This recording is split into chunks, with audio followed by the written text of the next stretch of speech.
It's that time of year again, and we have a new flip phone from Samsung, the Galaxy Z Flip6. It again brings the sleek design and large cover screen like we saw in last year's model. So what's new here? I'm Will for GSM Arena, and let's find out in our full review.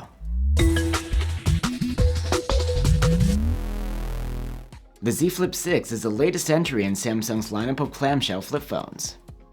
Its flexible inner screen allows the phone to fold down from a standard smartphone size to a compact square shape, and while the phone is folded, you can still use it via the large secondary outer screen. The Z Flip6 is not a day and night difference from the previous model, but there are some improvements here. These include a larger battery, an upgraded chipset with vapor chamber cooling, and revamped cameras. The Z Flip6 is the same size and weight as the previous model, which is impressive considering its larger battery. It looks very similar, but the rings around the cameras are more prominent now. There's again sturdy Gorilla Glass Victus 2 protection on the outside panels, and like last year, there's a reinforced armor aluminum hinge. And it again can stay open at all sorts of angles, useful for something like vlogging. What's new though is that now there is dust resistance on top of the waterproofing of last year for an IP rating of IP48. While the phone is open, you reveal the main display. It's a 6.7-inch foldable OLED with a 1080p resolution and a 120Hz refresh rate. It's all essentially unchanged from last year. Samsung has made an improvement in the screen's brightness though. We measured a maximum of around 750 nits with the manual slider, which could boost up as high as 1500 nits in auto mode when needed. Just like last year, the fast 120Hz refresh rate smooths out movement on screen, and we saw it dial down to 24Hz when idling to save energy. Samsung claims it can go down to 1 Hz, but we couldn't find such a use case. The display is sharp and contrasty, and it has HDR10+ support too. It looks good. The crease in the middle where the screen folds over is pretty minimal. You can't even really feel it, though it is noticeable from certain angles. You can play videos on the cover screen as well, if you don't mind them being tiny. The cover display is the same as the one on the Z Flip 5. It's a 3.4-inch OLED with a pixel density of 306 ppi and a 60Hz refresh rate. Unlike the Motorola Razrs, which have almost a full-fledged Android home screen on the cover, the Flip's cover UI is still limited.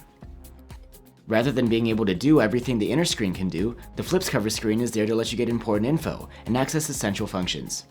You can get into your quick toggle settings, check your notifications, and respond to texts. There's also widget support for things like a calendar, the weather, a compass, and more. You can download additional widgets, and there's third-party support as well. And there's support for some Android apps on this display too, including YouTube, Google Maps, Netflix, Google Messages, and Samsung Messages. Let's talk a bit more about the UI in general. It's Samsung's One UI 6.1.1 on top of Android 14. It's a special version of the interface that brings some extra foldable-specific functions on top of what you'd find on other Samsung phones. For example, the phone will allow certain apps to split their interface in two to make better use of the foldable screen. And one feature which has been modified for the foldables is the live interpreter. You can speak face-to-face in 2 languages, with one person in the conversation seeing the translation on the main screen, while the other one sees the cover screen. The interpreter runs using Samsung's Galaxy AI, and there are other AI-based features here too, which we first saw debut on the Galaxy S24 series. These include transcription of audio recordings, AI-powered photo editing, and the handy circle to search. And you get extensive software support from Samsung, 7 generations of OS upgrades, and 7 years of security patches. You can find out more about the specific features of One UI 6 in our dedicated video. For audio, the Z Flip6 has a pair of stereo speakers, with the same good loudness as last year's model. The sound quality is generally nice too, with a bit better bass than the Z Flip 5.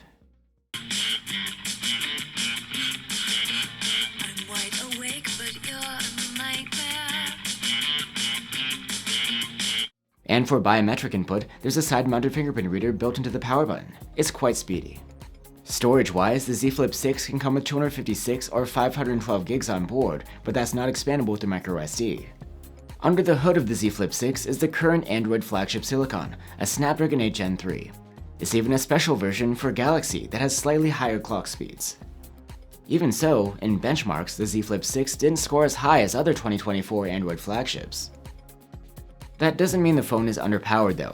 It's snappy and there's plenty of power here for multitasking and gaming. The Z Flip6 is the first of its series to have vapor chamber cooling, so you'd expect better thermal management here. But it still couldn't overcome the limitations of the form factor. In our prolonged stress test, we observed heavy thermal throttling. In fact, it seemed a bit more pronounced than last year.